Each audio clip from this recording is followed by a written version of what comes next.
untuk bertanya. Peserta diwajibkan untuk menyalakan kamera saat masterclass. Jika terdapat kendala selama sesi masterclass, peserta dapat menghubungi panitia. Sobat Hijau, sebagai informasi, Mas Indra merupakan Director of Pijat Foundation dan juga Co-Chair Youth 20 Indonesia. Mas Indra menamatkan pendidikan strata satunya di Universitas Tanjung Pura Pontianak, jurusan Pendidikan Bahasa Inggris pada tahun 2016. Kemudian beliau menamatkan pendidikan strata 2-nya sebagai Master of Education di Monash University Australia pada tahun 2019. Saat ini, Mas Indra kembali menjalankan pendidikannya sebagai Master of Business Administration di University of East London, Inggris. Pada tahun 2015, Mas Indra menjadi pembicara pada Science, Engineering, and Culture Exhibition Universitas Kochi, Jepang, dan di tahun yang sama beliau menjadi delegasi Indonesia dalam Youth Movement for Transparency Asia Pasifik Kuala Lumpur, Malaysia. Delegasi Kalimantan Barat, Program Pertukaran Pemuda Indonesia Korea Selatan, Kemenpora 2016, dan di tahun yang sama, beliau meraih juara 2 The Native Speaker Award of NELA, Australia. Pada tahun 2018, beliau merilis buku populer berjudul Milenialisme dan menjadi pemuda inspiratif versi Kementerian Pemuda dan Olahraga Republik Indonesia pada tahun 2021, dan masih banyak lagi prestasi beliau yang tidak dapat saya sebutkan satu persatu. Halo Mas Indra, apa kabar Mas? Halo Mbak, siapa namanya Mbak? Saya Andini Mas. Andini, oke. Saya baca webinar PPKL, hampir mau saya panggil Mbak webinar. Mas Indra, apakah sudah siap Mas untuk menjadi mentor hari ini dan memberikan bimbingan? Ngelihat wajah-wajah, ada saya nggak ada namanya Mbak ya? Ini namanya udah nama production-nya mereka Mas. Productions, oke. Oke, sip. Oke, Sobat Hijau, mari kita dengarkan pembukaan dan pemaparan materi dari mentor LVL HLH 2022, Mas Indra Dwi Prasetyo. Waktu dan layar kami persilahkan. Thank you Mbak Andini, thank you Mas Romi. Sini ada bos saya nih, Mas Romi. Teman-teman semuanya, ada yang saya nggak bisa sebutkan namanya karena namanya ada pemantik picture, ada sobat production. Jadi saya sebenarnya pengen ngobrol langsung nih dengan level 30 pemantik picture, level 15 sobat production. Terus ada lagi level 9 Eureka Creation, macam-macam. Jadi ada banyak sekali, tapi sebenarnya saya pengen ngobrol nama aja nih. Contoh ya, saya pengen ngobrol, Mas pemantik picture, di unmute Mas. Halo. Halo. Siapa namanya Mas?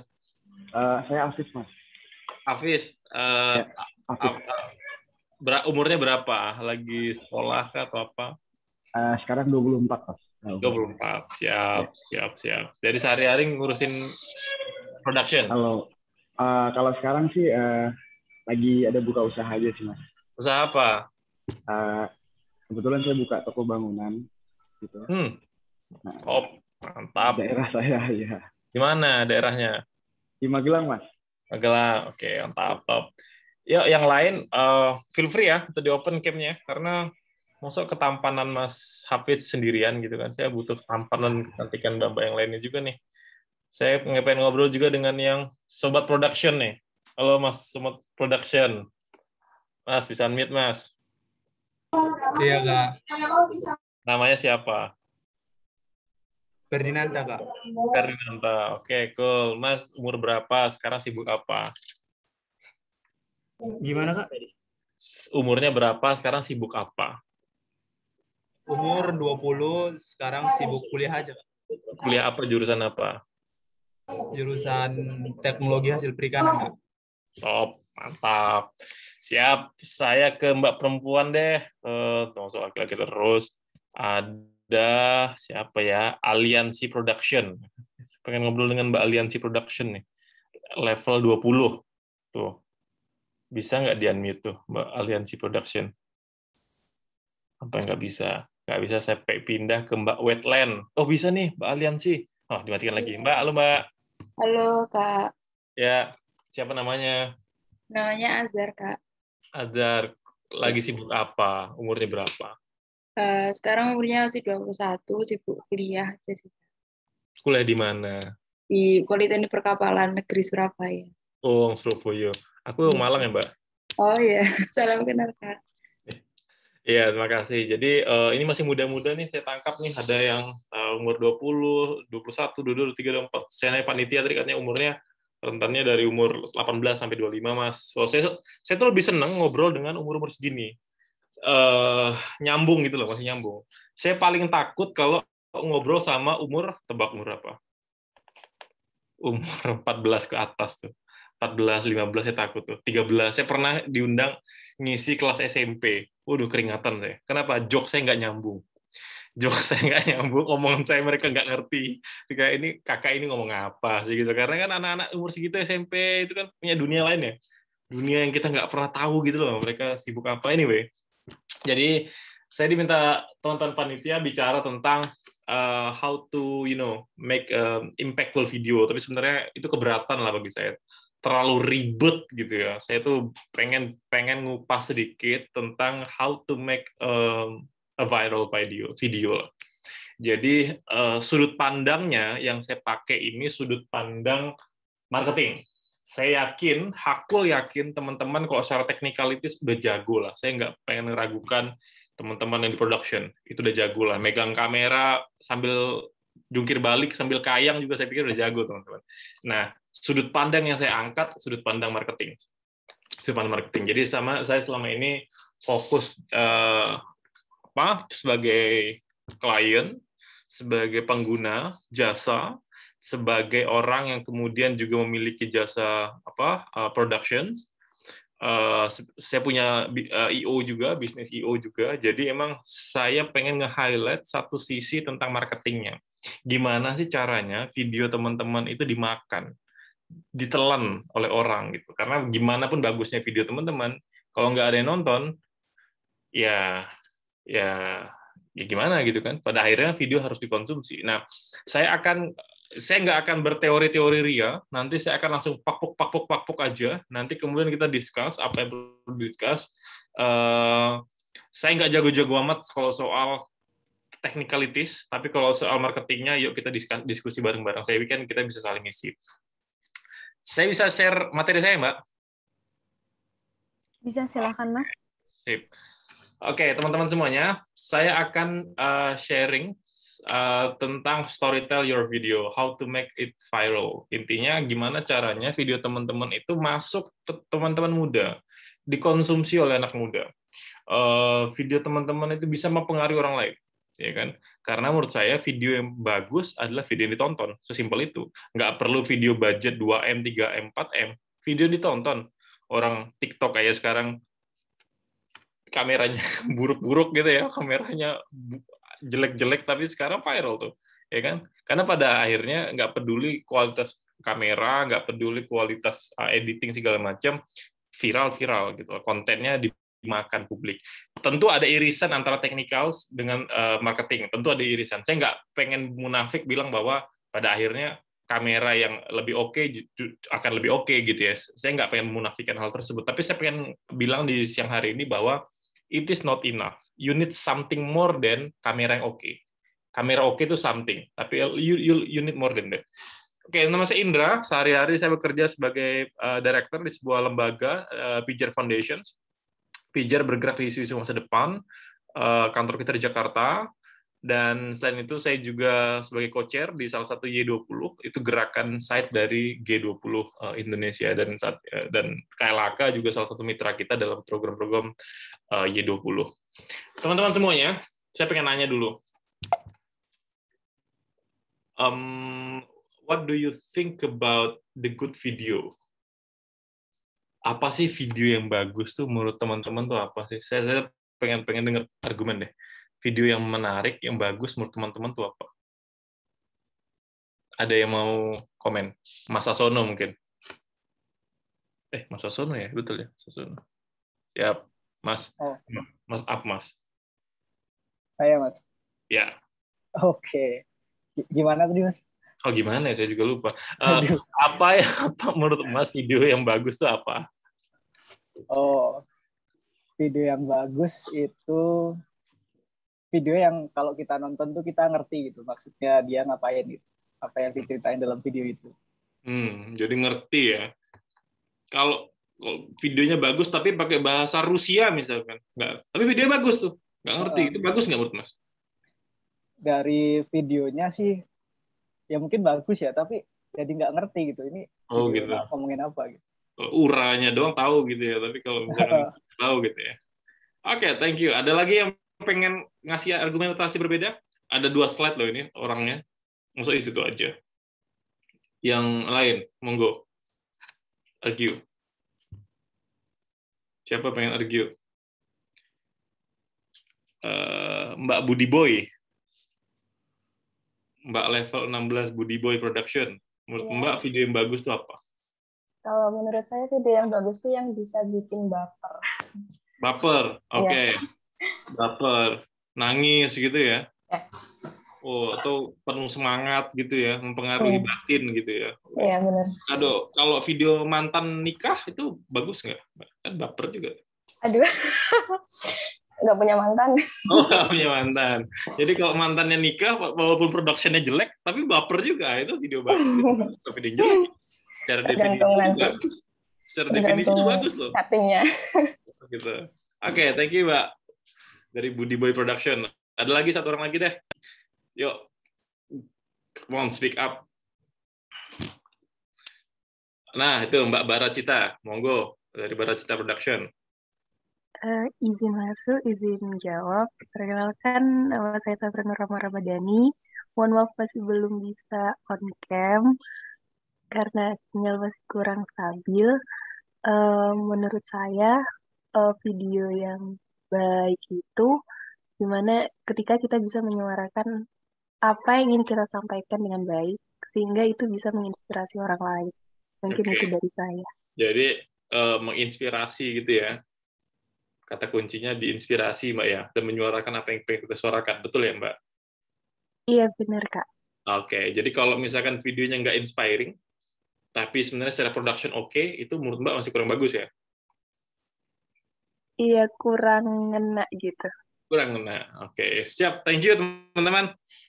Nah, seneng nih ngomong kayak gini nih. Jadi, saya lagi di Lombok jam 3. Di Jakarta ini sekarang berarti jam 2. Jam 2 kan jam-jam ngantuk ya. Udah puasa, nggak minum, ngomongin berat-berat. Udah kita ngomong santai-santai lah. Makanya saya ajak diskusi nih, saya ajak ngobrol. Kira-kira menurut teman-teman apa sih video yang bagus? Saya sepakat dengan argumentasi teman-teman. Ada yang menarik, ada yang bilang, Mas, video menarik itu video bagus, inspiring. Video yang bisa menyuarakan suara kita, Mas. Video yang kemudian bisa baper, dan seterusnya. Anyway, nggak ada satupun jawaban mutlak atas itu. Saya menghargai semua jawaban, tapi izinkan saya menggunakan perspektif marketing untuk melihat sebenarnya what is the good video. Oke. Salah satu hal yang paling penting ya dalam eksekusi video itu adalah honest to market, jujur. Find out market insight. Jadi jujur itu maksudnya apa? Video yang apa ada ya? TikTok hari ini membuktikan bahwa video yang jujur itu yang paling baik ditonton. Yang apa adanya. Kebayang nggak? Video yang jujur pada audiens, apa adanya, itu yang lebih disukai audiens hari ini. Suka nggak suka? Yang jujur. Makanya kalau misalkan yang kan kita belakangan lihat tuh tokoh artis-artis indie quote unquote ya yang di dunia pertiktokan atau di sosmed itu orang-orang yang ada yang kerjaannya tukang tambal ban gitu tapi buat konten, ada yang emak-emak di pasar tapi yang nonton ribuan karena mereka jujur. Karena mereka jujur. Audiens udah cukup penat dengan video-video yang sifatnya glorifikasi. Yang sifatnya fake gitu ya. Audiens udah cukup udah jenuh lah karena ya kita dipenuhi, dijejali video-video semacam ini setiap hari. Pertama saya pengen ngobrol ke teman-teman semua. Apakah video teman-teman education atau entertainment? Nah, Mas, video saya dua-duanya, Mas. Video saya education tapi entertainment. That's good. Kalau video teman-teman itu entertainment ya, what spectrum of emotion are you pushing the most? Kalau dia entertainment, apakah humor? Apakah touching kayak Mbak yang tadi baper, nangis? Inspiring, meledak-ledak kayak Mbaknya tadi ngomong, pokoknya kita harus ini Mas motivasi orang. Atau amazement, keterpukauan. Nah, kira-kira apa tuh kalau misalkan video teman-teman entertaining? Tapi kalau video teman education, apa nih format yang paling bagus untuk digunakan untuk video-video education? Karena ini bahasan khusus nih education. Can it be replaced by other better format? Bisa nggak kira-kira ada format lain yang menggantikan format video education teman-teman? Karena resiko video education sekarang, sorry itu saya jarang atau sedikit ditonton ketimbang video entertainment, suka nggak suka. Maka harus ada treatment berbeda. Oke. Kenapa hal ini jadi penting? Karena siapa audiens kita itu menentukan. Maka teman-teman pasti udah tahu tentang persona ya. Persona, misalkan persona itu Mbak Indira namanya. Mbak Indira sekarang semester. Umurnya berapa? Tinggal di mana, Mbak? Mbak Indira, yes, you. Bisa di-unmute, Mbak. Mbak, umurnya berapa? Tinggalnya di mana? Pendidikannya apa? Maaf, Mas. Indira siapa, Mas? Oh, Mas, Mbak namanya siapa ya? Andini, Mas. Oh, Andini, ya Allah. Iya, Andini, Mas. Mbak Andini, sorry. Mbak Andini, Iya, umurnya berapa? Tinggal di mana? Pendidikannya apa? Oke, saya umurnya saat ini 20 tahun. Kemudian tinggal di Jagakarsa, Jakarta Selatan. Kemudian pendidikan saya diploma, Mas. Diploma 3. Oke, nah untuk nge-reach orang-orang seperti Mbak Andini, itu personanya beda dengan nge-reach orang-orang yang tinggal di Surabaya tadi, Mbak. Beda tuh. Anak Jaksel, personanya beda dengan anak Kalimantan seperti saya. Saya itu orang Kalimantan. Akhirnya besar Kalimantan, baru kemudian kerja aja di Jakarta.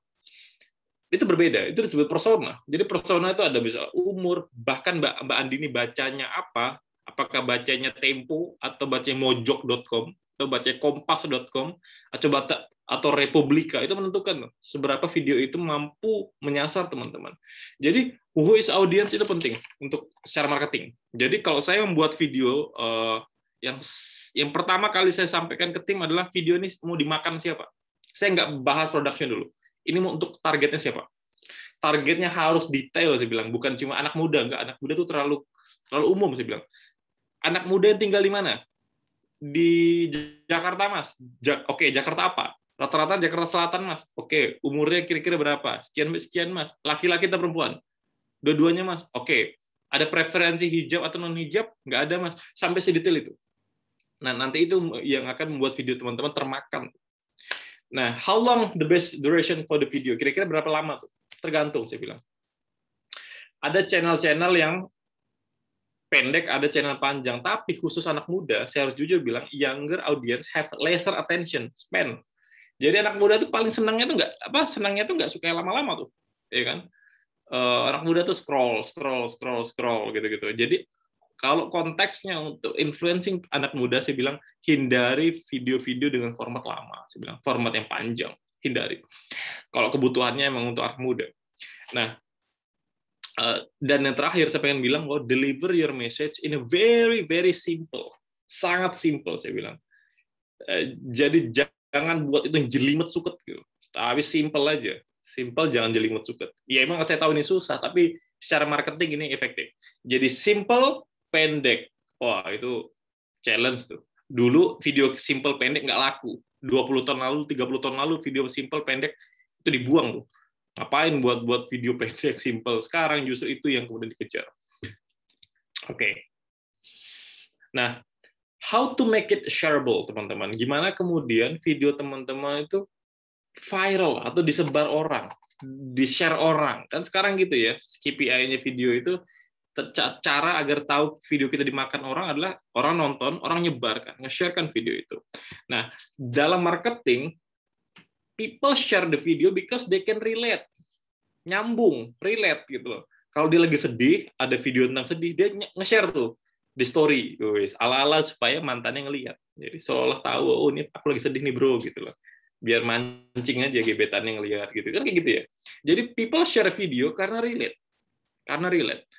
Dengan personality atau sudut pandang dari si penonton itu. Dan kedua, ini penting nih, shareable video yang di-share terus itu ya, yang potensi share-nya tinggi, shareable video, itu selalu punya spektrum of emotion. Ada emosinya. Dia bukan barang mati tuh.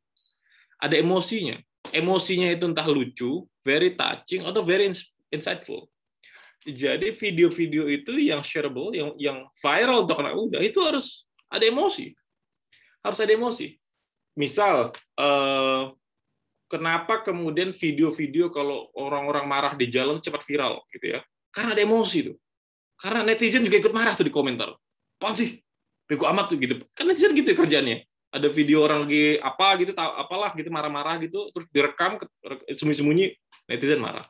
Atau orang lagi putus cinta buat konten, orang kemudian komen tuh. Atau orang lagi bahagia misalkan kayak Siska Call gitu.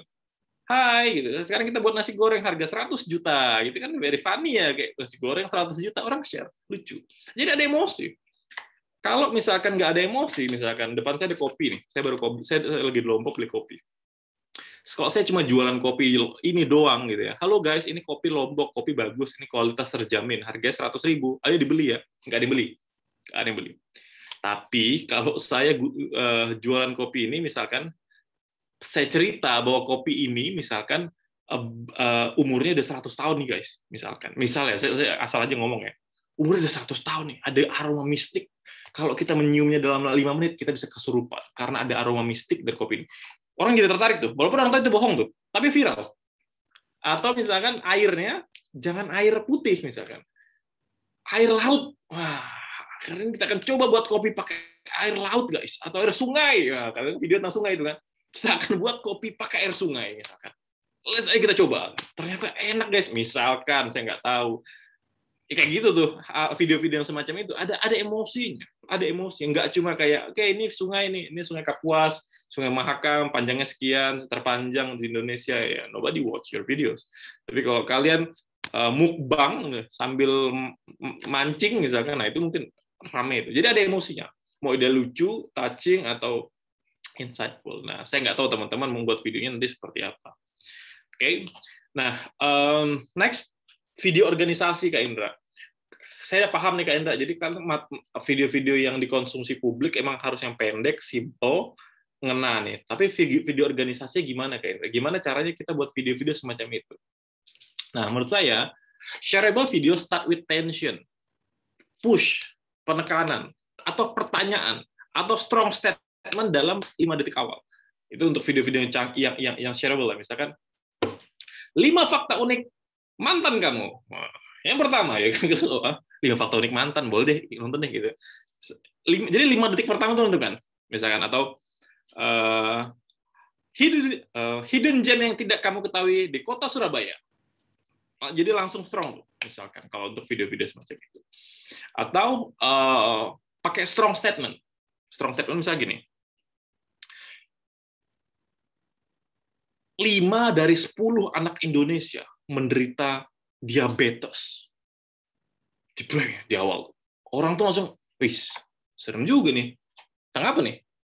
Jadi langsung tuh ada tonjokannya di awal untuk video-video yang viral, yang impactful. Again, tujuan kita agar video kita dimakan. Dan elaborate the problem. Baru kemudian 5 detik pertama catching the attention, baru you bicara problem. Kita bicara tension. Kalau kita bicara apa sih sebenarnya motivasi kita, gitu ya. Jadi kasih dulu di pukulan di awal, hook di awal, kok tinju itu, baru kemudian masuk ke problemnya, ke core-nya. Finally finish with punchline. Nah, akhiri dengan punchline, solution, resolutions, atau call to action. Jadi strong enough to make people rethink or act or empathic with issue that it carries. Jadi misalkan kalian bicara sungai, di akhir itu jangan bicara sekian video dari kami atau apalah gitu yang sangat normatif, itu nggak menarik. Tapi kalau misalkan dikasih punchline, atau misalkan punchline kayak gini,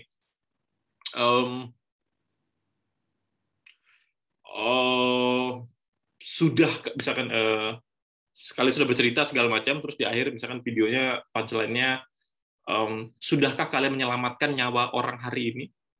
Karena misalkan menurut kalian, hipotesa video kalian, menjaga sungai sama aja menjaga nyawa orang, karena sungai yang bersih diminum orang, kemudian orang bisa sehat dan seterusnya. Jadi punchline-nya adalah, sudahkah Anda menyelamatkan nyawa orang hari ini? Oh, itu jeder tuh. Itu langsung kena itu. Jadi orang membuang sampah tuh kayak, aduh, pembunuh nih, gitu loh. Misalkan ya, aduh, membuang sampah di sungai itu kayak, aduh, aku pembunuh nih, gitu. Jadi punchline-nya kuat. Jadi punchline itu penting. Solution atau call to action itu penting. Jadi buat yang se-strong enough, sebold mungkin, agar orang ketika nonton itu masih terngiang. tentang video tersebut. Itu tentang organization. Terus Mas, format. Saya nggak tahu video kalian kan panitia udah buat formatnya ya, diikutin aja. Tapi saya ngasih tips untuk teman-teman yang kemudian tertarik dalam dunia video dan dalam dunia marketing ya. Format itu penting. Different format work better than other format, depending on the channel. Kita sepakat masalah itu. Shareable video, saya bilang, often vertical format, with short duration. Saya harus bilang seperti itu. Video-video yang shareable, itu biasanya videonya itu pendek dan vertikal. Karena itu lebih enak dikonsumsi pakai handphone. Ya kan? Hari ini, seberapa banyak anak muda yang nonton video di laptop ketimbang di handphone? Saya pikir lebih sedikit yang pakai laptop. Semua pakai handphone. Maka kemudian TikTok naik kelas, Reels naik, gitu ya, karena dia videonya vertikal, enak. Nah, tapi longer video itu juga dibutuhkan kalau kalian pengen jelaskan sesuatu. Longer videos. Jadi video horizontal itu juga penting. Kenapa? Kalau kalian video vertikal TikTok itu kan lurus ya, lurus. Orang bisa slide ke bawah. Tapi kalau videonya horizontal, kalian tuh dipaksa tidak enak. Misalnya HP-nya harus kalian putar misalkan. Itu kan kalau ada pesan masuk, kalian cenderung untuk skip dulu tuh pesannya tuh, karena HP-nya lagi dipakai muter, gitu. Baru kalian balikan lagi gitu. Jadi emang video-video horizontal itu emang video yang didesain agar orang fokus, nontonnya, gitu. Lain kayak video vertikal. Video vertikal kita sambil jongkok, kayak sambil kita di BAB di toilet kita bisa langsung tuh saat. Tapi kalau video-video horizontal emang didesain untuk sulit ditonton, tapi ketika you udah nonton, you kekunci itu, kekunci. Jadi kalau ada pesan masuk atau segala masuk, kita langsung bisa skip pesannya gitu. Saya pengen bilang bahwa it doesn't need to be produced in 4K atau apalah high budget production value. Saya bilang nggak harus ya. Saya bilang bukan nggak bilang nggak penting ya, tapi nggak harus. As long as the message is delivered in a creative and a fresh angle, angle-nya harus lebih fresh. Focus on making the most effective video. Saya pengen ngomong satu hal nih, yang menurut saya juga tidak kalah penting ya di beberapa tips ini. Pertama, jangan membuat video yang kamu suka. Instead, focus on what market like. Karena sudut pandang saya marketing. Marketing itu, Mas nggak butuh suka kopi untuk jual kopi, nggak peduli. Mas nggak butuh suka kopi. Yang penting market suka kopi, jual kopi. Itu marketing. Sama kayak video. Kita nggak perlu suka videonya. Aku nggak suka video kayak TikTok. Aku kan idealis. Iya, ya emang pasarnya gitu. Saya pengen bilang marketnya kayak gitu. You create lah ya, apa yang video TikTok lakukan, misalkan. Kemudian, second, fokus on delivering one important message. Saya pengen bilang fokus kepada satu pesan dalam satu video.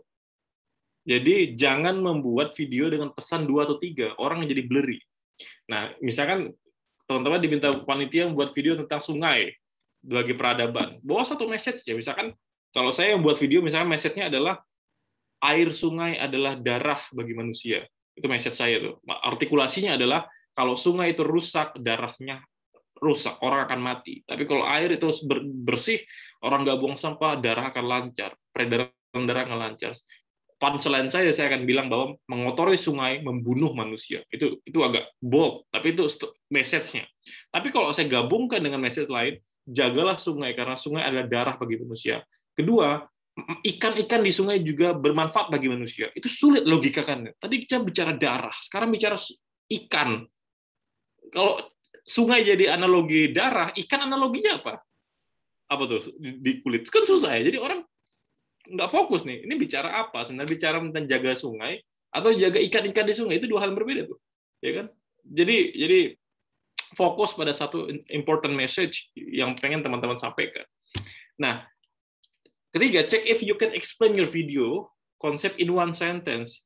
The more efficient the video, the easier it explain. Jadi semakin mudah videonya itu, semakin sedikit menggunakan kata-katanya, semakin sedikit wording yang digunakan, semakin efektif lagi.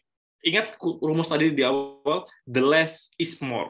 Video hari ini itu the less is more. Semakin sedikit, semakin banyak dia. Semakin banyak, semakin sedikit ya dia.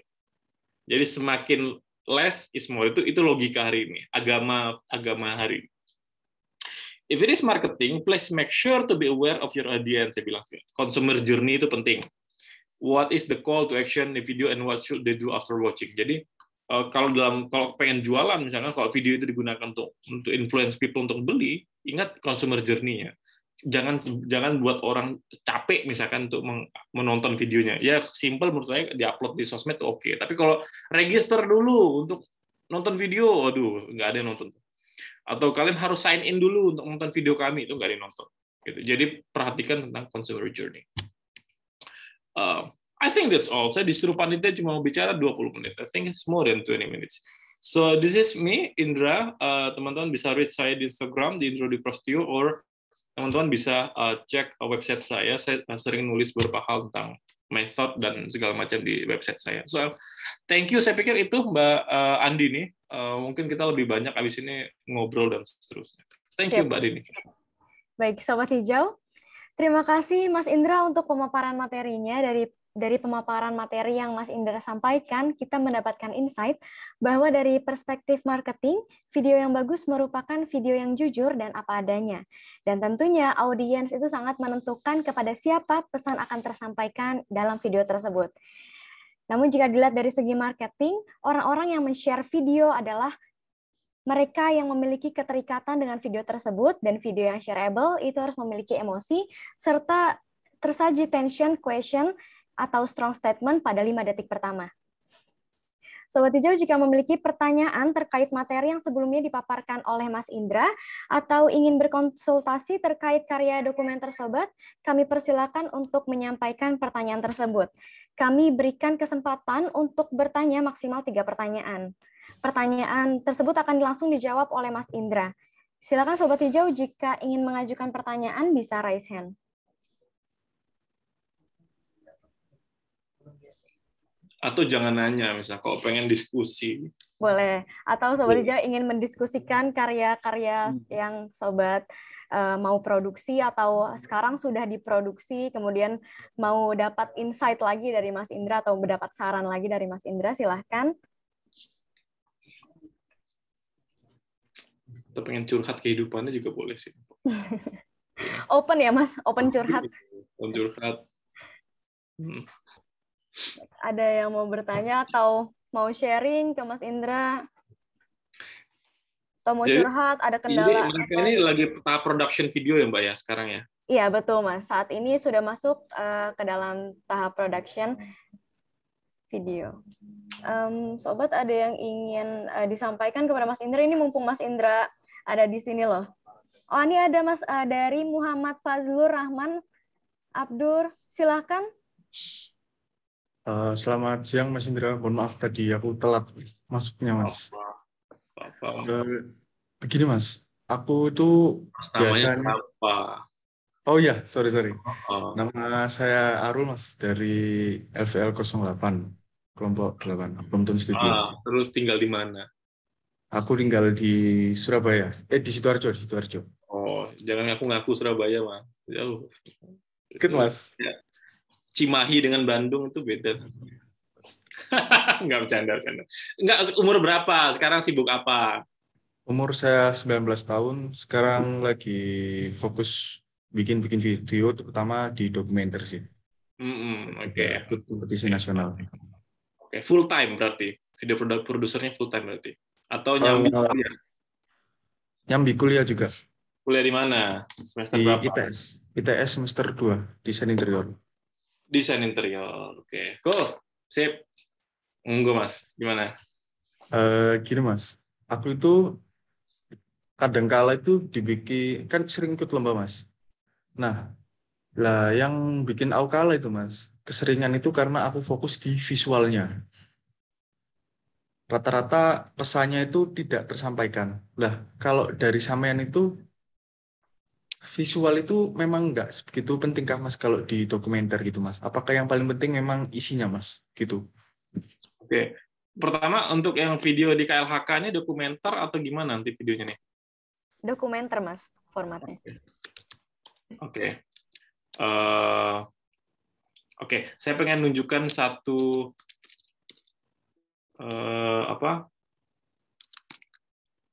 satu video yang menurut saya bisa jadi contoh ya. Gimana yang visualnya biasa aja, gitu ya, visualnya biasa aja, tapi dia punya message. Videonya pendek banget, ngambil konten-konten doang, digabung. Tapi dia udah ditonton 200-an juta orang. Saya pengen share, ini video favorit saya kalau saya lagi ngebrief tim saya nih. Namanya Google Search. Teman-teman mungkin udah tahu Google Search. Kita tonton satu video Google Search barengnya.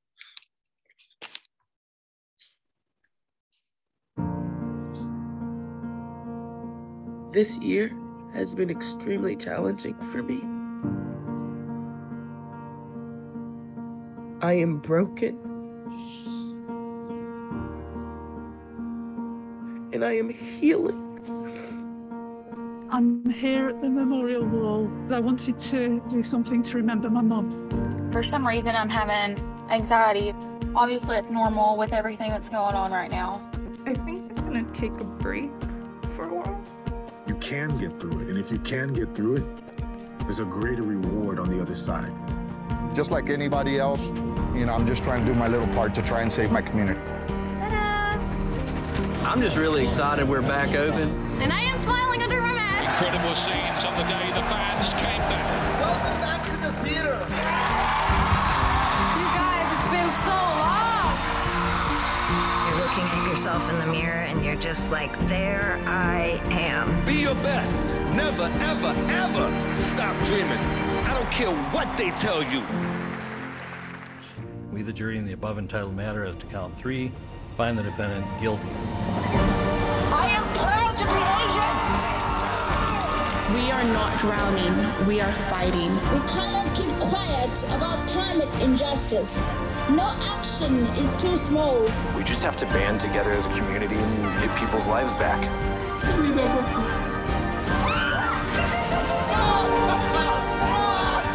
Even as we grieved, we grew, that even as we hurt, we hoped, that even as we tired, we tried, that we'll forever be tied together, victorious.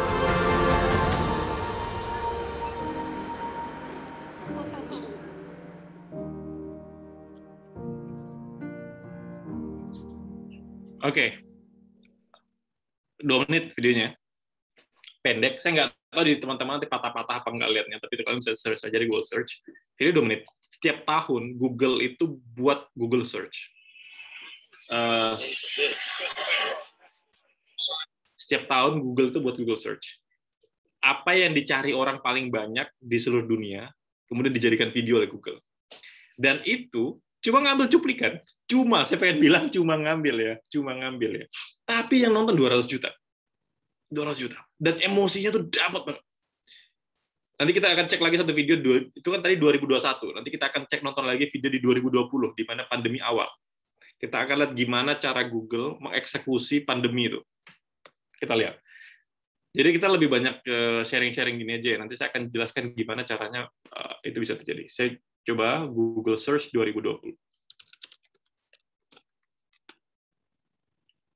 Pandemi 2020 ya, betul ya? Iya, 2020.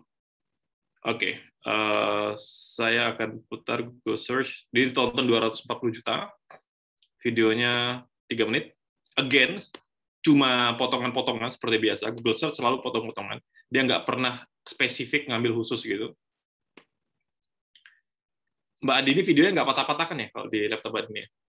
Kalau di saya enggak, Mas, aman. Oke. Saya mainkan 3 menit. The most human trait is to want to know why. And in a year that tested everyone around the world, why was searched more than ever.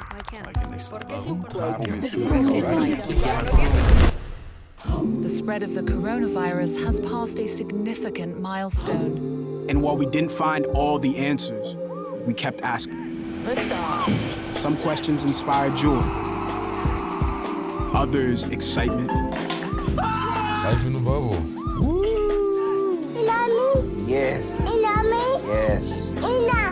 Yes. I don't know what an improper fraction is. Keep all of those distractions out of the way. We found toilet tissue, y'all. Oh my God. Put it on there and start it up for me. What are y'all doing? It's still March. How many days in March? Some questions made us cry. You know, we've been through our ups and been through our downs. I think the most important part is that we all stay together throughout. I love you guys. Some made us worry about this spinning rock we call home. Fires were detected in the Amazon rainforest. Why were so many lives lost? Almost 1.5 million people have now died of COVID-19 worldwide. Why are we still asking the same questions? George Floyd repeatedly told the officers that he could not breathe. So why do we still have strength to continue? I believe in your power. I believe in our power. Chants of Black Lives Matter echoed from thousands of protesters in cities around the world. Why are we not defeated? We have made too much progress, and we are not going back. We are going forward. Planes are starting to arrive in Beirut, full of international aid. Firefighters from around the world arriving in California. There are over 100 coronavirus vaccines in development worldwide. This is one of those times when people look out for one another and have each other's backs. We kept going for those who showed us the way. Think about how you would like the world to be for your daughters and granddaughters. Remember, the struggles along the way are only meant to shape you for your purpose. Press on with pride and press on with purpose. Why is it that this year showed us its worst and we still found ways to triumph? An incredible feat for Maya Gabeira. Naomi Osaka, U.S. Open Championship. Can't let Corona stop you. Can't let quarantine stop you. So until we get to every answer,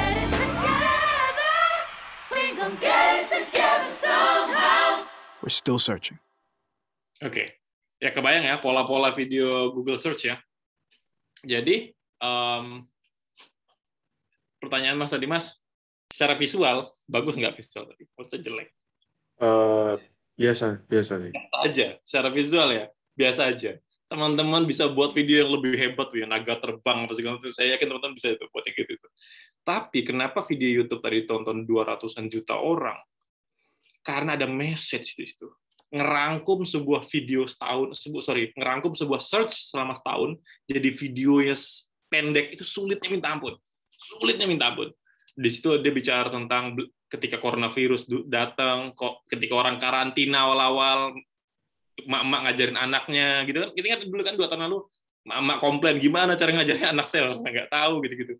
Dia cerita semua tuh tentang Google, terus ada kisah dulu mungkin kalau teman-teman Black Lives Matter di Amerika yang ada orang kulit hitam meninggal, diceritakan semua dan seterusnya.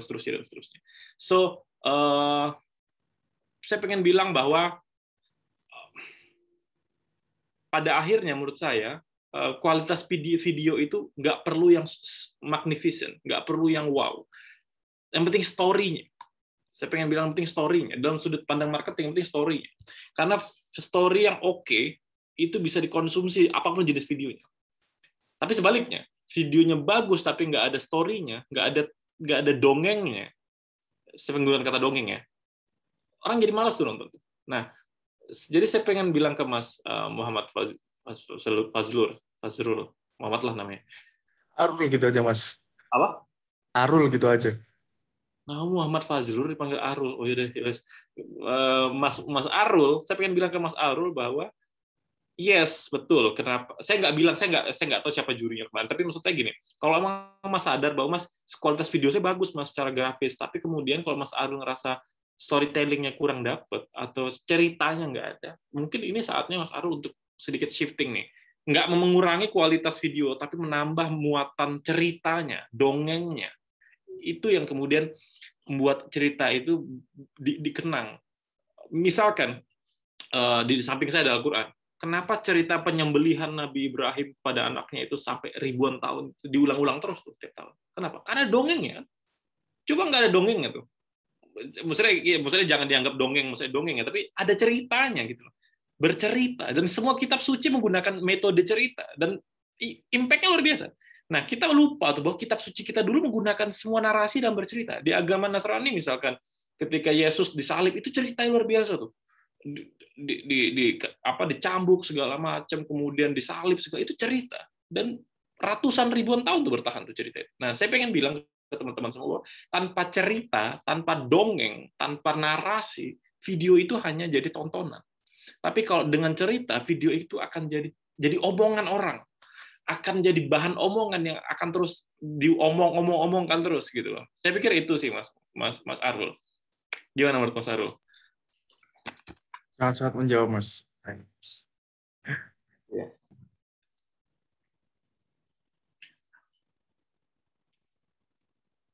Ada lagi yang pengen dibahas? Saya Mas. Ya, gimana Mas? Perkenalkan, nama saya Berinanta Sitepu dari Sobat Production LVL 15. Di sini saya ingin bertanyakan, selain juga yang tadi bicara tentang Mas Arul bilang visual dan lain sebagainya dikemas dengan baik, begitu kan juga bagaimana sih cara kita biar supaya meningkatkan viewers gitu Mas? Kan ada kayak contohnya di Instagram gitu kan, pasti kan ada yang kayak kita upload di siang hari, apakah itu ngaruh biar supaya banyak viewers? Kayak di TikTok uploadnya jam segini gitu Mas. Jadi bagaimana sih cara kita biar supaya selain meningkatkan kualitas video dan viewers gitu, meminat penonton gitu sih Mas. Memang ya, kalau kita ngelihatnya viewers ya, memang ada beberapa, saya nggak pengen bilang rules ya, tapi ada semacam kaidah-kaidah ya, misalkan, dan itu kalau kita nyebutnya algoritma ya, misalkan video itu efektif misalkan di 1 jam awal misalnya ketika baru diposting, itu memang algoritma bekerja, tapi kalau udah setelah itu yang menentukan engagement rate-nya sama shareability-nya. Jadi kalau video itu di-share banyak, biarpun dia udah lepas dari sejam, dia masih akan terus muncul tuh kalau yang ngomen banyak dan seterusnya. Ada berbagai macam seperti itu. Atau misalkan kalau misalkan nyari view misalkan, gimana caranya video kita itu ditonton lebih banyak orang, itu ada rumus-rumusnya dan seterusnya. Nah, gini, saya pengen bilang gini ke teman-teman semuanya. Sampai hari ini pun nggak ada orang yang paling tahu tentang itu. Saya pengen jujur tentang itu. Di dunia marketing pun, saya bisa klaim bahwa semua itu asumsi-asumsi. Kenapa? Karena emang nggak tertulis jelas di Instagram. Nggak mungkin dong Instagram bilang, untuk buat viral, maka kalian harus upload jam segini, menitnya segini. Nggak mungkin. Di Instagram nggak ada, Facebook nggak ada. Yang dilakukan orang apa? Eksperimen terus. Dan naasnya, itu berubah terus. Jadi, apa ya, kalau saya dan teman-teman di marketing bilang, kalau kita terus-terusan nyari rumus ini lucu, kita dimain-mainin aja kita ini, saya bilang ya udahlah kita, jadi belakangan saya bilang lupakan masalah rumus-rumus macam itu. Jadi misalkan harus upload jam sekian, ya emang menurut saya emang harus manusiawi, misalkan kalau nggak puasa ya ngapain ngupload jam 3 subuh, sedangkan segmen marketnya misalkan orang Indonesia gitu. Nah, mana ada orang Indonesia jam 3 subuh aktif main sosmed atau main nonton, itu ya kecil lah kemungkinannya. Oke, jadi yang hal-hal standar saja saya pikir. Misalkan kalau mau upload siang, monggo jam-jam siang, jam 11, 12, jam 1, kayak gitu. Tapi saya ngobrol juga ke teman-teman saya yang di agensi berbeda, saya bilang, dia punya salah satu media yang followernya udah lumayan, dah sekitar 2 jutaan, lumayan besar. Dia justru buat hipotesa unik gitu. Indra, kami kalau ngupload itu pagi hari, jam 5 subuh. Nah, kenapa? Pengen aja buat jam 5 subuh. Agar orang tahu, when you open your phone, you ketemu konten kami. Gitu. Kan menarik ya? Ketika orang buat konten-konten jam siang, jam maghrib, karena dia bilang, kalau kami saing-saingan dengan konten siang sama maghrib, atau konten sore, kami kalah tuh. Sebenarnya ya, persaingannya ketat. Tapi jam 5 subuh, siapa yang buat konten? Katanya? Nggak ada. Jadi kami jam 5, jam 6. Jadi orang ngantuk, buka mata, konten kami pertama yang dilihatnya. Jadi menurut saya, ada ilmu-ilmu kayak gitu, tapi itu pun hanya sifatnya asumsi, coba-coba. Menurut saya, kita nggak pernah tahu rumus apa yang berhasil di video kita sampai kita nemukan polanya, Mas. Dan uniknya, setiap akun itu punya algoritma yang bahkan saya bilang berbeda-beda. Orang yang followernya 10.000 dengan yang 100.000 dengan yang 1M, itu lain algoritma itu. Kalau follower kita udah MM-an, mau upload jam 2 subuh juga ada yang like tuh. Ya kan? Lain dengan orang yang followernya masih 1.000. Upload jam prime time pun yang nonton sedikit. Jadi maksud saya, mari kita lupakan sejenak hal yang semacam itu. Saya nggak bilang itu nggak penting. Itu level yang advance, saya pikir itu ada kelasnya sendiri tuh untuk kelas-kelas digital media marketing ya. Tapi itu menurut saya different level. Yang pengen saya sampaikan ke Mas Sobat Production adalah jangan fokus untuk itu. Menurut saya, jangan fokus untuk itu. Di awal menurut saya adalah create konten yang bisa dikonsumsi orang. Itu aja dulu. Jadi misalkan, Mas, saya buat video, buat konten, biasanya yang nonton saya misalkan 100 orang. Saya pengen yang nonton 200 orang. Itu dulu gimana caranya. Ya udah dibuat lebih receh lah, dibuat lebih ringan lah video dan seterusnya. Nanti algoritma akan bekerja sendiri tuh. Saya lebih senang seperti itu. Saya udah ngobrol dengan banyak sekali digital marketer, teman-teman media. Ketika saya tanya rumusnya apa, mereka bilang nggak ada rumus pasti. Yang ada kami coba-coba. Yang ada selalu kami coba-coba. Jadi daripada masih sibuk ngurusin itu, video nggak kelar, mending buat video terus-terusan. Kedua ya, yang paling penting menurut saya juga adalah komunitas, Mas. Sekarang itu lagi musim, saya lagi baca sebuah report bagus tentang sosial media trend di 2022. Itu komunitas jadi penting. Artinya gini, kalau Mas punya community dan kemudian video itu di-share ke community dan tonton bareng, itu akan lebih ngebantu ketimbang Mas single person. Kecuali Mas adalah public figure. Ya, kecuali Mas public figure. Tapi kalau kita ini kayak indie kayak kita gitu ya. Komunitas-komunitas semacam ini jadi penting. Jadi ketika kita punya video, kita bisa share dan kemudian saling share gitu loh. Ya emang caranya jadi kayak konvensional, tapi ya kita kan bukan Deddy Corbuzier, kita kan bukan Awkarin yang video-video kita langsung nonton banyak orang gitu. Jadi saya harus bilang bahwa komunitas semacam ini penting. Jadi punya video bagikan, saling share, saling like, saling komen. Dengan gitu algoritma muncul, dengan gitu algoritma kepancing. Saya pikir itu jadi langkah strategis kedua, Mas. Saya pikir 50 teman-teman ini dari production ini, katakan satu production 10 orang. Ya kan? Ada 50-an orang di sini, 50 kali 10 dan 500 orang. Satu video at least di total 500. Belum lagi kalau dia share ke follower lainnya. Saya pikir bisa jauh lebih impactful. Saya pikir kalau komunitas bisa dipakai, Mas. Gimana menurut Mas? Iya, Mas. Keren, Mas. Terima kasih, Mas.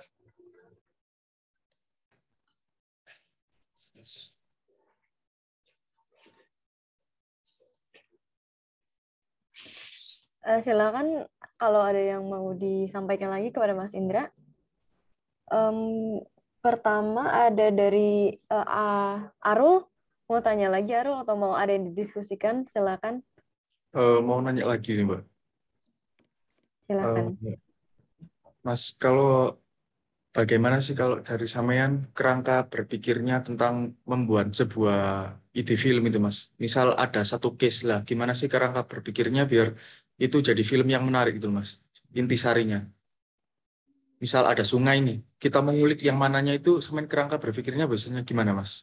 Apakah bertanya dengan warga sekitar atau kita riset sendiri atau gimana, Mas, kalau sampean?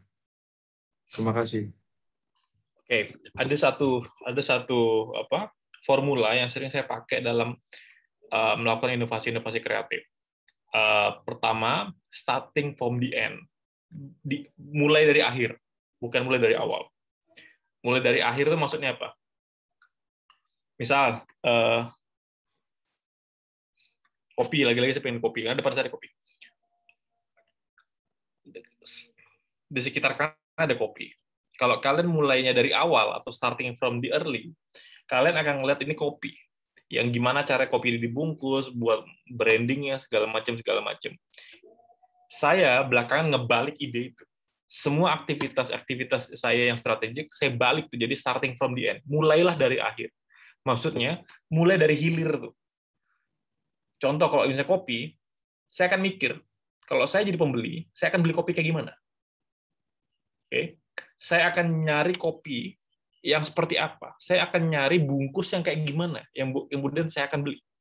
Jadi logikanya saya puter di akhir dulu. Sama kayak video. Kita pengen buat video tentang sungai. Pertanyaan saya, video sungai apa yang akan kalian tonton? Yang akan kita tonton kalau itu ada depan mata kita. Jadi bukan apa yang kita suka. Jadi dibalik dulu polanya tuh. Starting from the end. Dimulai dari belakang dulu. Nah, belakang dulu berarti kan kita bicara market nih. Market maunya apa? Nah, market tuh siapa? Kita market, tapi kita pasti bias.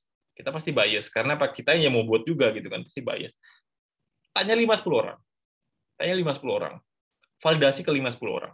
Kira-kira kalau menurut kalau you pengen nonton sungai itu kayak gimana ya bro, kalau di sungai kayak gini, menurut aku akan tertarik kalau dia kayak gini, kok aku udah tertarik kayak gini. Jadi ditanya akhirannya. Nah, coba dibuat langkah itu, Mas. Nah, dengan framework berpikir kayak gitu, kita itu jadi berpikir market base, bukan berpikir producer. Saya tahu logika. Saya kan juga punya perusahaan, saya punya IO itu atau production itu misalkan, itu kan berpikirnya producing, membuat gitu kan. Nah, tapi kalau kita pola pikirnya market, kita mikirnya dagang. Laku nggak nih barang? Jangan semata-mata pengen dibuat, laku nggak nih barang. Nah, ada namanya product market fit ya kalau misalnya di barang. Gimana caranya sesuai dengan market. Nah, saya pikir kalau Mas bisa starting from the end dan end-nya itu adalah calon penonton video Mas. Misalkan Mas punya target market misalkan anak-anak umur 20 sampai 25 gitu ya. Mas lah interview lah misalkan tanya misalkan 5, 10, 15, 20 orang. Bro, kalau gue pengen buat video-video sungai gitu ya, Bro ya. Menurut lo akan nonton kayak gimana, Bro? Kayak gini, Bro. Gue yang gini-gini aja lah, yang pendek-pendek aja misalkan. Atau kalau gue sih senang yang ada ikan-ikannya, Bro. Karena menarik tuh. Atau gue senang yang Kalimantan gitu, Bro. Jadi ada eksotis Borneo ya kayak gitu. Nah, jadi teman Mas dari 5, 10, 15, 20 orang ini divalidasi, kemudian ditarik maju tuh. Jadi ditarik ke belakang tuh. Jadi justru ditarik sebalik. Gimana caranya buat video yang kayak gini? Yang ada nuansa Kalimantannya, orangutannya, gimana ada nuansanya apalah gitu. Jadi sesuai dengan validasi market ini, kemudian ditarik ke awal, baru kemudian dikerjakan. Jangan kita mau apa, kita kerjakan tuh. Itu kebalik tuh. Itu logika konvensional tuh. Kita punya apa, kita garap apa, kita kerjakan, kita jual tuh. Jual. Saya nggak gitu. Market maunya apa, kita sesuaikan market lah gitu. Jadi maka saya bilang kalau pengen jadi penjual kopi, Mas nggak perlu harus suka kopi. Makanya saya bilang orang-orang idealis tuh akan kalah dengan orang-orang yang sensitif terhadap market, gitu kan. Ada teman saya tuh jual itu macam-macam. Dia nggak suka tuh, dia nggak pernah pakai tuh. Bahkan salah satu mentor saya itu salah satu pemilik TV. Saya nggak perlu sebut namanya. Teman-teman tahu, senangannya hobinya apa? Nonton Netflix. Saya kata, ya, Pak, Bapak senang nggak nonton acara apa? Saya pulang rumah nonton Netflix enggak nih. Jadi dia nggak suka tuh acara dia. Dia tahu acara dia tuh nggak suka. Tapi namanya bisnis, masyarakat Indonesia senangnya nonton kayak gitu lah. Ya dia nggak peduli. Jadi dia bilang, jangan bilang Indra, saya pulang rumah nonton saya Netflix, saya nggak pernah nonton TV saya gitu. Jadi apa yang saya pengen sampaikan ke Mas, bahwa starting from the end. Mulailah dari belakang, mulai dari marketnya suka apa, baru ditarik kemudian ke production. Jangan mulai dari production dulu. Jangan mulai dari, ya saya pengen bilang idealisme itu penting sih. At some point, yes, penting lah idealisme. Saya nggak pengen juga bilang marketnya menentukan kita. Mungkin lebih moderat lah, seimbang lah. Jadi market maunya ini, kita maunya ini, coba cari titik tengahnya tuh, sehingga ketemu. Tapi jangan egois juga.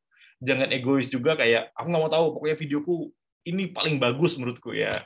Ya nggak apa-apa juga. Cuman dalam segi bisnis dan marketing, itu akan di-challenge publik tuh. Kalau publik nggak suka, kan kita jadi stres tuh. Gitu kan. Jadi menurut saya startingnya from market aja. Saya pikir itu, Mas. Kerangka berpikir saya. Oke, Mas. Siap. Baik, terima kasih Mas Indra. Ada lagi yang mau ditanyakan atau didiskusikan? Ada dari Budi Boy Production. Silakan. Izin masuk, Mbak. Perkenalkan, nama saya Muhammad Arif Budiman. Saya masih kuliah di semester 8, kuliah di UGM, Fakultas Biologi. Ya, Mas, mungkin 8. Semester 8. Semester 8 tuh udah nggak masih. Sudah. Rencana mau sampai semester berapa, Mas? Insya Allah semester ini selesai, Mas. Wih, mantap. Ya, telat-telat setahun oke lah. Nggak bercanda nih. Monggo, Mas. Ini, Mas, mau tanya terkait komposisi konten seperti itu, Mas. Jadi, kalau dilihat-lihat ya, Mas, untuk video-video yang ada sekarang, biasanya kan kalau ada video edukasi, pasti disisipi video-video yang ada komedinya dikit-dikit gitu, Mas. Nah, sama halnya, sekarang ini kan kita ditugaskan untuk membuat video dokumenter yang bertemakan lingkungan.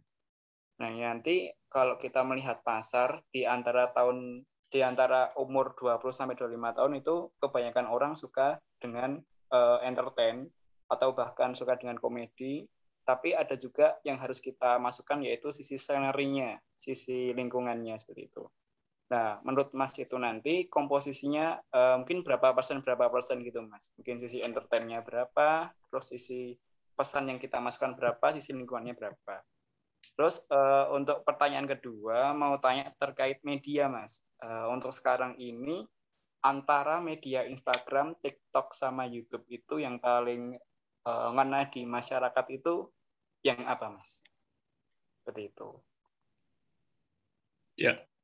Ya, tentu kebutuhan lomba dengan kebutuhan real itu beda ya. Saya nggak tahu untuk kebutuhan lomba kali ini saya nggak baca ketentuan panitia seperti apa. Tapi kalau panitia udah buat ketentuan, saya pikir ikuti aja ketentuan panitia. Saya nggak tahu sih misalkan penilaiannya pakai apa? Pakai juri atau penilaiannya pakai market, misalkan jumlah view atau apa? Saya belum terinfo ya.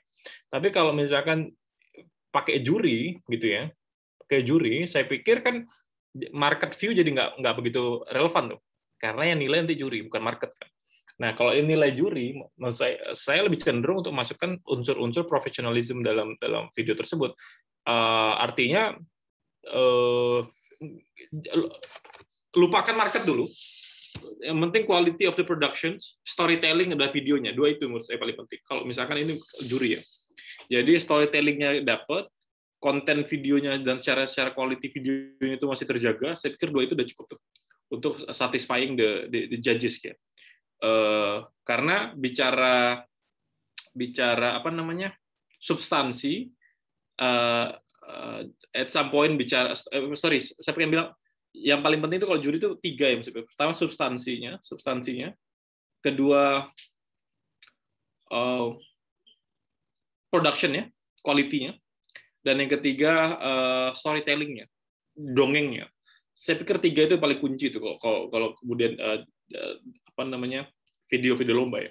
Jadi substansinya dapat, kemudian storytelling-nya dapat, quality production-nya dapat gitu ya. Nah, ya karena kita total-totalan nih, kalau namanya ikut lomba ya. Tapi kalau market, saya pikir nggak begitu penting tuh gitu. Karena saya belajar banyak misalnya kenapa Atta Halilintar itu menjadi YouTuber paling wahid di Indonesia. Karena dari riset yang ada, jadi Atta nggak punya buku, saya nggak pengen bilang nggak punya, tapi les lah 3 ini tuh nggak begitu kuat lah. Tapi dia intens. Ternyata saya ngobrol dengan teman saya yang kerja di YouTube Indonesia, kunci dari intens itu yang buat Atta itu ditonton banyak orang. Jadi videonya ngalir terus tuh, ada terus di beranda orang. Jadi ketika orang buat video seminggu 1, Atta buat sehari 3 coba, misalnya 4 gitu. Dan itu gila ya. Saya ngobrol dengan satu production house di Jakarta yang udah jadi pabrik Mas, jadi pabrik. Sistem kerjanya udah pabrik Mas. Sehari wajib menelurkan 7 video di YouTube. Udah kayak pabrik. Apa yang terjadi? YouTube-nya verified. Subscriber udah 1 atau 2 juta orang, dan kenceng uangnya. Dia udah nggak peduli kualitas. Kalau udah settingannya pabrik ya. Artinya kan kalau pabrik yang penting number. Penting sehari 5-7. Sehari 5-7. Saya nggak bisa bayangkan buat video 5-7. Tapi dia nyuruh semua karyawan dia untuk 5-7. Jadi menurut saya, 3 pola ini punya metode berbeda. Kalau yang terakhir, pabrik tadi, dia udah nggak peduli quality itu. Ya tentu ada quality, cuman kayak ya dah penting lulus lah, yang penting ada barang setiap hari 5. Setiap hari Mas. Setiap hari itu untuk dapat pemasukan yang intens. Yang kedua, kalau dia emang sukanya market, ya apa yang disukai market gitu ya, apa yang disukai market. Tapi kalau yang ketiga yang juri tadi, saya pikir 3 itu yang paling vital. Substansi, ada value dari sungai itu, kalian harus riset dulu terlebih dahulu sungainya, kemudian storytelling-nya, gaya bercerita kalian gitu ya, dan yang kemudian tekniknya, teknik videonya terus. Nah, saya pikir itu yang paling. Jadi secara komposisi video ini menurut saya untuk siapa? Kan untuk juri nih. Saya pikir gunakan metode-metode itu. Mas, apakah entertainment atau education, Mas? Saya nggak peduli itu. Saya nggak peduli. Jangan pikir entertainment nggak bisa kasih substansi. Jadi jangan dikotak-kotakan menurut saya. Dan sebaliknya, jangan dipikir yang substansi itu nggak bisa entertainment juga gitu. Jadi selagi kalian fokus pada substansinya dapat, gaya berceritanya juga menarik gitu ya, kemasan packagingnya menarik dan production menarik, saya pikir 3 itu udah cukup oke. Nah, ketika Mas nanya ke saya, Mas, masyarakat sekarang senangnya apa? Agen kita bicara data ya. Saya mengumpulkan data dari 2 konsultan media besar dunia tentang prediksi media tahun ini. Semua sepakat. TikTok adalah pendatang baru yang fenomenal. Semua sepakat. Jadi kalau ditanya apakah harus TikTok, Facebook atau Instagram segala macam, TikTok adalah sosmed yang paling cepat growing-nya hari ini. Jadi itu jawaban saya. Tapi apakah TikTok sesuai dengan kebutuhan klien atau market? Apa kebutuhan bisnis Mas? Kalau Mas berbisnis belum tentu juga. Karena ada yang orang emak jualnya masih di Facebook misalkan, yang di komunitas Facebook atau lewat tulisan itu masih ada. Jadi again itu nggak menandakan bahwa segala sesuatu yang ditentukan di TikTok. Tapi saya harus jujur, kalau secara size dan tren TikTok emang lagi emerging. Simple, kenapa? Dari riset yang saya lakukan dengan teman-teman, karena satu dia vertikal. Itu unik, satu vertikal. Ketika orang dulu videonya horizontal, Facebook semua horizontal, dia vertikal. Itu pertama. Kedua, dia pendek. Ketika Facebook dulu atau Instagram videonya bisa sampai 1 menit, 2 menit, TikTok bisa awal-awal 15 detik, kan? Kemudian 30 detik gitu ya. Nah, sekarang bisa sampai berpanjang gitu dan seterusnya. Jadi saya pikir itu bisa dipakai itu Mas, metode-metode seperti itu, logika semacam itu udah bisa dipakai. Karena saya pikir ketika jutaan orang menggunakan barang itu udah bisa jadi teori. Walaupun ya kayak gitulah, bisa jadi teori bahwa orang senang video pendek vertikal. Itu udah bisa jadi. Tapi ini konteksnya kalau nggak ikut lomba ya, karena lomba kan udah ditentukan juri. Itu udah bisa jadi bukan hukum lah, teori lah, asumsi sederhana. Karena udah divalidasi jutaan orang. Saya pikir itu. Jangan ngelawan market, Mas. Itu gitu, kalau pengen kalian main di sosmed ya atau di marketing, jangan lawan market. Bahaya tuh. Boncos kalau kata orang sekarang. Jangan lawan market. Market sukanya apa, diikutin aja. Market sukanya apa, diikutin aja. Saya pikir itu. Mas. Oke, baik Mas. Terima kasih banyak Mas. Oke, Mas Budi Boy. Mas Arul. Mungkin dari Sobat Hijau lainnya ada yang ingin didiskusikan dengan Mas Indra. Mumpung kita masih ada waktu untuk berdiskusi bersama Mas Indra. Boleh, mungkin Arul kita lempar dulu ya. Arul, maaf. Arul lempar dulu. Ya, nggak apa-apa. Untuk Baracita Production, silakan. Baik, terima kasih untuk kesempatannya. Izin masuk Kak, izin bertanya. Sebelumnya perkenalkan, nama saya Safira Nur Rahma Ramadhani, perwakilan dari Baracita Production. Saya ingin bertanya Kak, tadi disampaikan Kakak tentang video yang shareable itu harus memiliki emosi. Untuk dokumenter yang ingin kami produksi itu memuat seperti ada 2 sisi Kak. Jadi ada sisi positif dan negatif dari sungai yang akan kita angkat. Lah, menurut Kakak itu, dalam memproduksi itu, kita lebih baik fokus dalam satu emosi, atau kita itu boleh menggunakan beberapa emosi, sehingga dalam video itu nggak boring gitu, Kak. Terima kasih. Ya. Oke. The question, apakah, Mas Indra, apakah video itu harus satu emosi saja? Artinya kita sudah tentukan di awal, tone-nya itu harus sedih. Oke. Atau apakah video itu boleh 2 emosi, Mas? Blending gitu. Saya bilang boleh. At some cases, video sedih itu kadang endingnya itu bahagia. Itu jadi euforia tuh akhirnya. Kan ada video-video sedih itu yang jadi kalau di ini neraca apa namanya tensi, dia turun mentok nih, orang udah pokoknya jatuh banget. Push dinaikin dikit kemudian diberi ending tuh. Nah, itu ada kan video-video dengan tensi-tensi kayak gitu. Jadi dimainin tuh perasaan orang. Ada video yang satu tensi doang. Sedih ya, betul. Nangis tuh, kayak nangis pokoknya dibuat video tuh kayak. Misalnya video Kita Bisa tuh.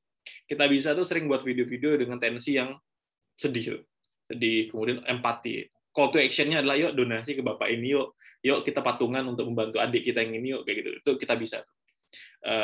Tapi Kita Bisa pernah buat video yang naik turun tuh.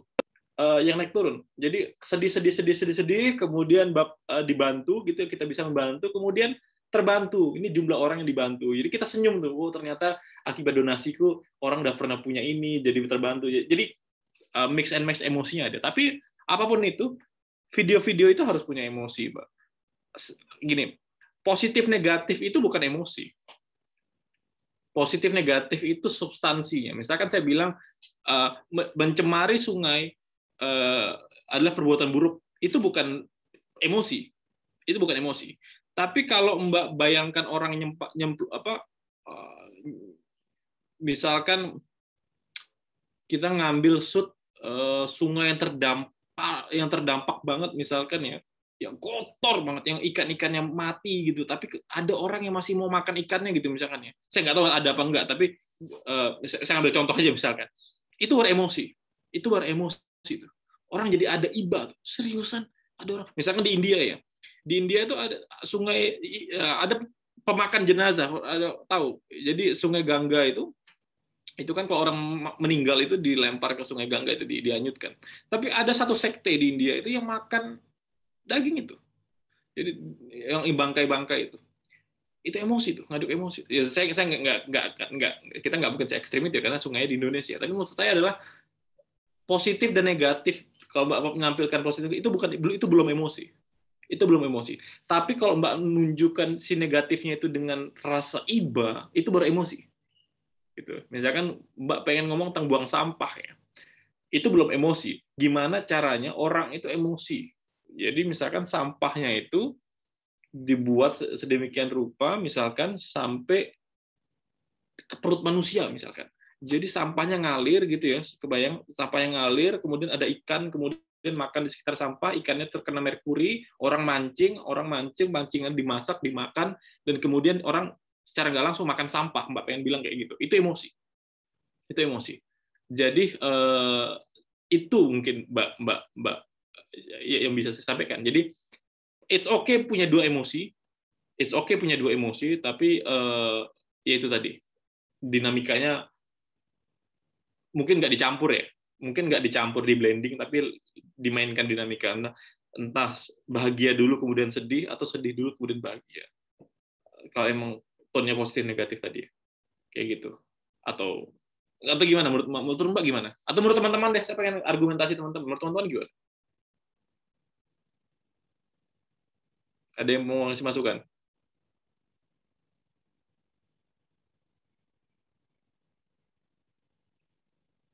Oke, untuk nggak ada tuh.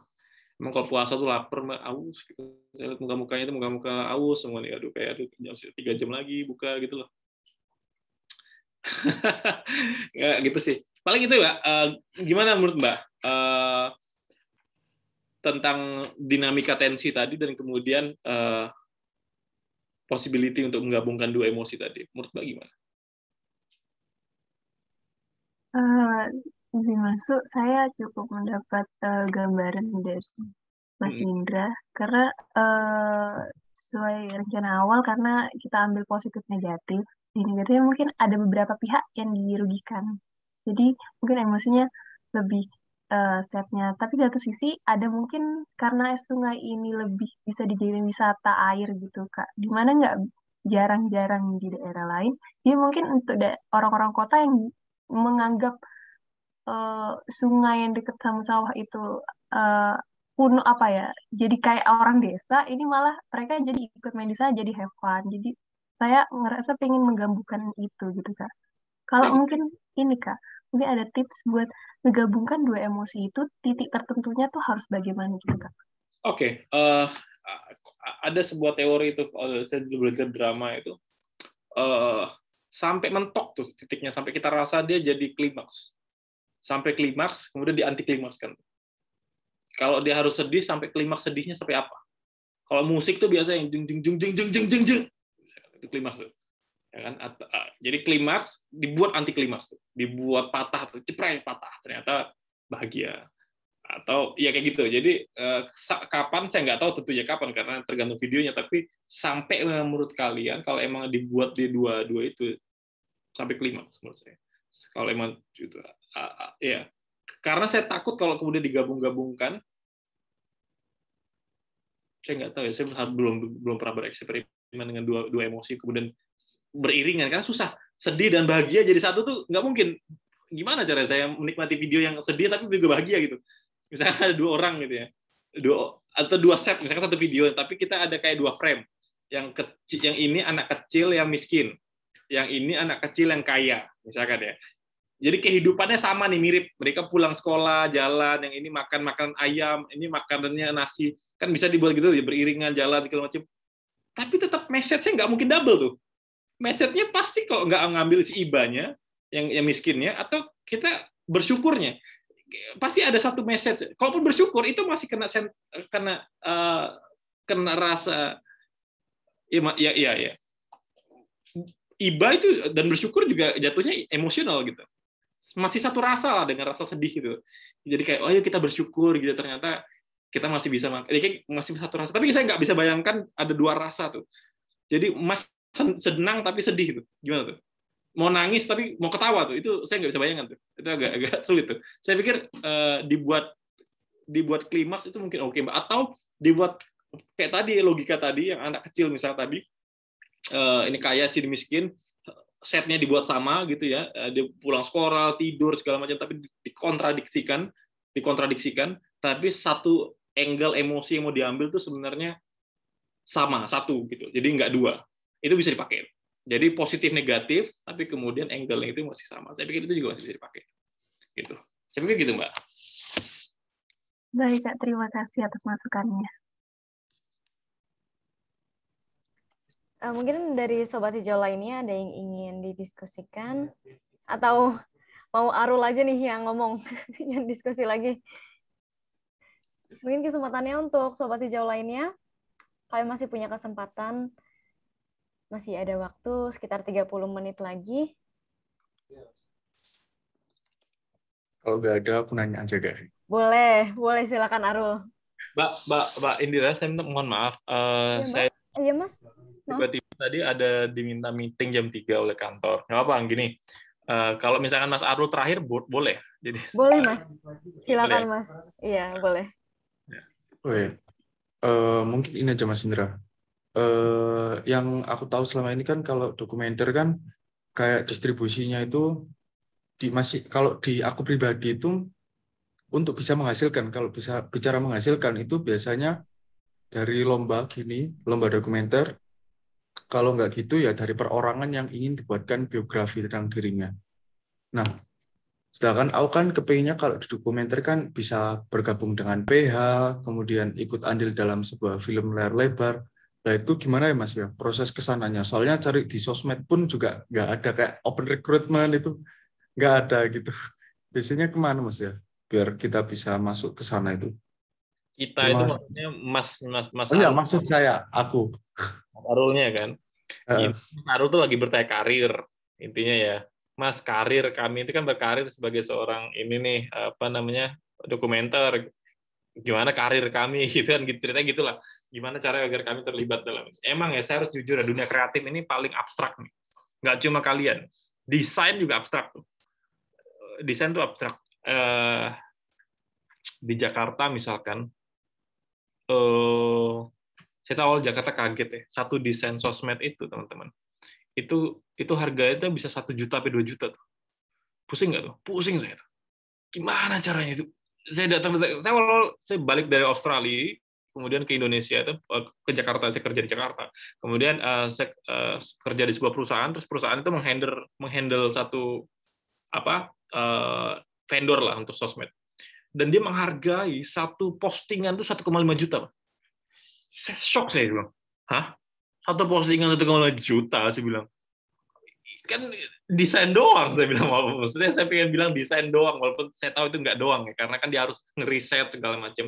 Tapi emang dunia industri kreatif itu paling abstrak, paling nggak jelas gitu.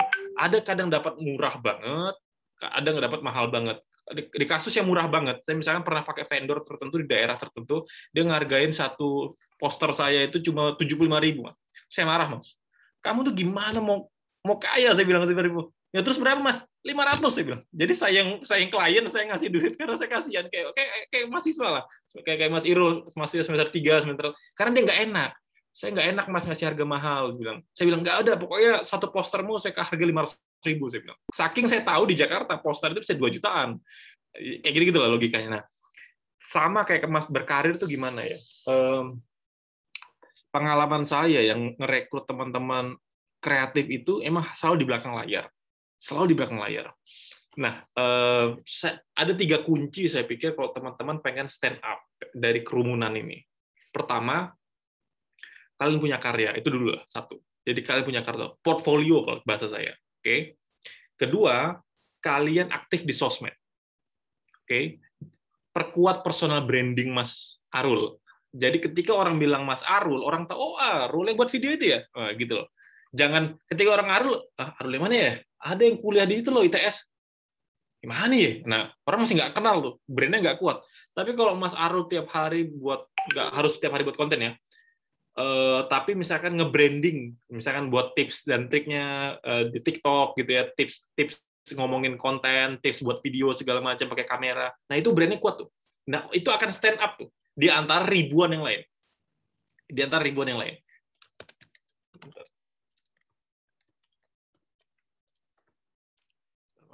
Saya udah dicariin.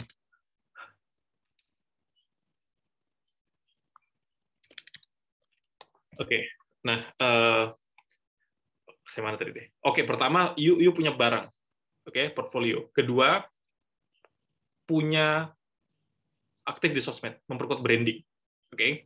Jadi aktif deh tuh tiap hari ngomongin di story kayak, pokoknya ngomonginnya itu aja. Saya kenal betul dengan satu orang dari 5 tahun lalu, dia senang ngulik-ngulik sound, Mas. Ngulik-ngulik sound itu musik itu loh, ngedit-ngedit gitu, senang banget. Kemudian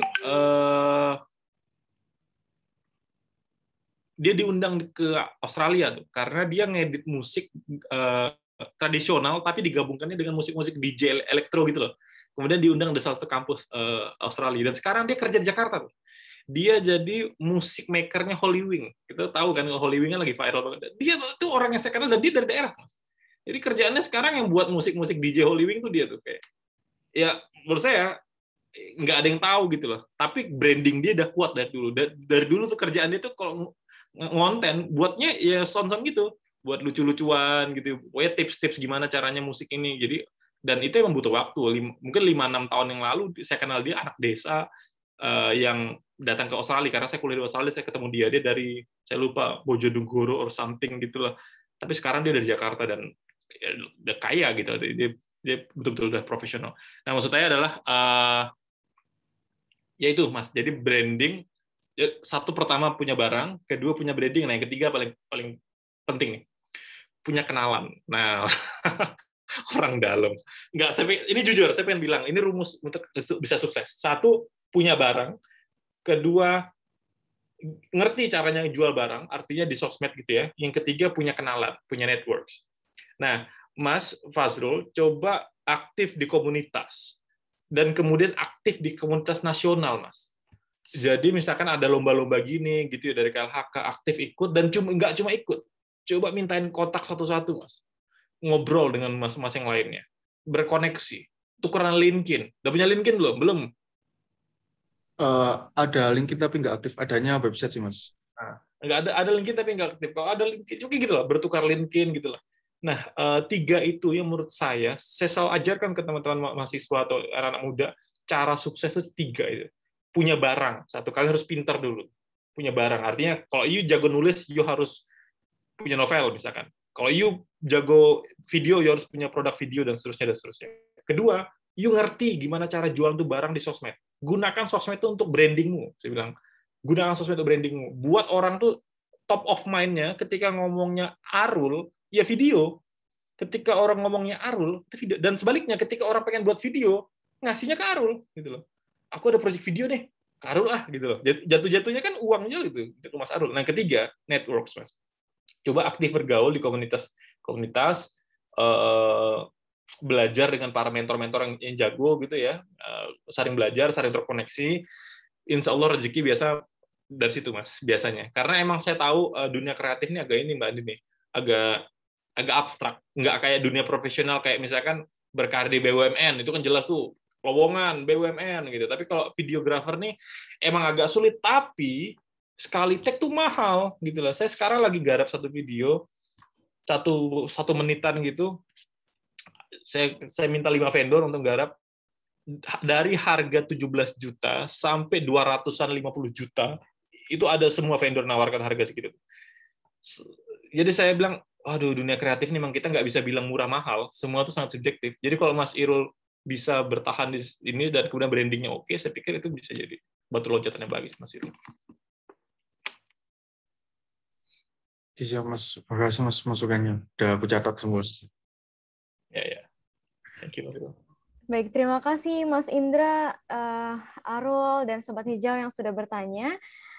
Terima kasih Mas Indra atas saran dan ilmunya yang sangat bermanfaat untuk Sobat Hijau dalam memproduksi karya dokumenternya. Terakhir Mas Indra, mungkin ada yang ingin disampaikan sebagai closing statement? Oke, ini apa? Saya lagi pengen sharing sesuatu yang saya selalu ingat dari pesan guru saya. Guru saya selalu bilang gini, kalau orang nanam padi, gitu ya, pasti di sekitar sawah itu tumbuh rumput. Oke.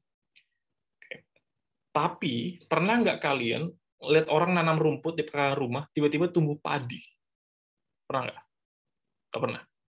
Guru saya bilang, maksudnya apa? Saya bilang, kalau orang itu berbuat niatnya untuk kebaikan, untuk value, dunia tuh ngikut. Padi itu dianggap tuh value. Rumput itu dianggap dunia. Jadi kalau Mas Irul tadi fokusnya gimana cara ngejar dunia ini, fokuslah ngasih value, gitu ya. Tapi sebaliknya, Ndra, kalau kamu cuma ngejar dunianya, tapi nggak ada value-nya, padinya tuh nggak dapet. Pengennya ngejar duit gitu ya, tapi yuk kehilangan value, kita kehilangan harga, gitu lah. Nah, saya pengen pesan ke teman-teman semuanya, karena kita semua bergerak di industri kreatif, dalam buat video, dalam buat musik, dan segala macam, value yang paling penting. Message-nya apa? Niatnya dibenerin dulu. Bukan semata-mata pengen nyari cuan dulu, saya pikir. Cuan tuh ngikut. Kalau niatnya udah bener.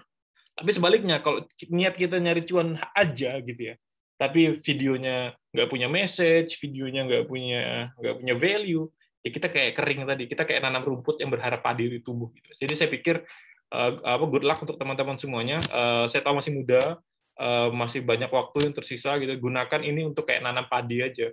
Nanti ketika padi tumbuh, rumput akan dengan sendirinya tumbuh kok. Jadi jangan khawatir Mas dan Mbak semuanya. Saya pikir itu Mbak Andini. Ya baik, terima kasih Mas Indra. Sebelum mengakhiri masterclass hari ini, Sobat Hijau, mungkin boleh dinyalakan kameranya untuk kami dokumentasikan kegiatan hari ini.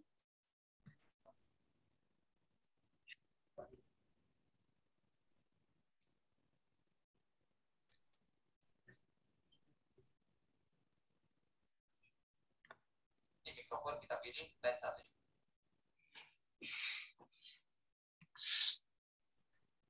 Sudahkah atau ada lagi yang ingin menyalakan kameranya? Kalau memang tidak ada lagi, siap untuk didokumentasikan ya. Oke. Oke, 1, 2, 3. Sekali lagi boleh? 1, 2, 3. Mungkin sekali lagi. 1, 2, 3. Thank you. Baik, usai sudah masterclass kedua Lomba Video Lingkungan HLH 2022 dengan topik membuat cerita lingkungan yang berdampak bagi generasi muda. Sobat Hijau jangan lupa untuk kembali hadir pada masterclass ketiga yang akan diselenggarakan pada tanggal 14 Mei 2022. Dan pastikan Sobat Hijau sudah mengikuti kanal media sosial Ditjen PPKL di @ditjenppkl_klhk untuk info terkini dari LVL 2022. Terima kasih kepada Mas Indra Dwi Prasetyo, Mas Romi Setiawan, dan Sobat Hijau peserta Lomba Video Lingkungan HLH 2022 yang sudah menyempatkan waktu untuk hadir dalam masterclass hari ini. Saya Fariska Cinta selaku MC dan moderator pamit undur diri. Mohon maaf jika ada salah kata selama acara berlangsung. Wassalamualaikum warahmatullahi wabarakatuh. Shalom, Om Santi Santiom, Namo Buddhaya.